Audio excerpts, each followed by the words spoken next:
Hello sa mga kalakbay, magandang hapon. For this video, naglakbay tayo dito sa Norte. Marami tayong natutunan dito sa Nueva Ecija kasi mga business minded din dito. At thankful kasi marami tayong na nakausap like mga business dito, businessman. And ayun mga kalakbay, ang business nila dito ay isang pangunahin hanap buhay ay yung pagtatanim ng sibuyas. Ayan, makikita naman sa background ko. Panay sibuyas yan mga kalakbay. Yan ang harvest dito, Marso o February. Kaya ayun,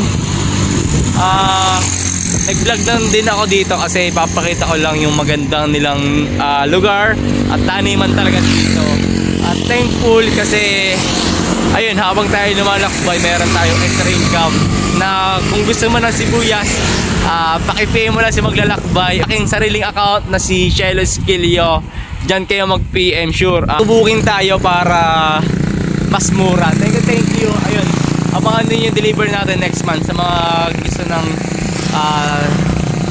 supplier ng sibuyas. Paki-PM na lang si Shelo Esquilio, aka maglalakbay. And big shout out sa lahat ng mga taga Nueva Ecija. More blessing at patuloy lang ang pagtatanim para sa ating kinabukasan. Pero saya dito, ang sarap ng simoy ng hangin, tapos ang lawak ng lupain talaga dito sa Norte.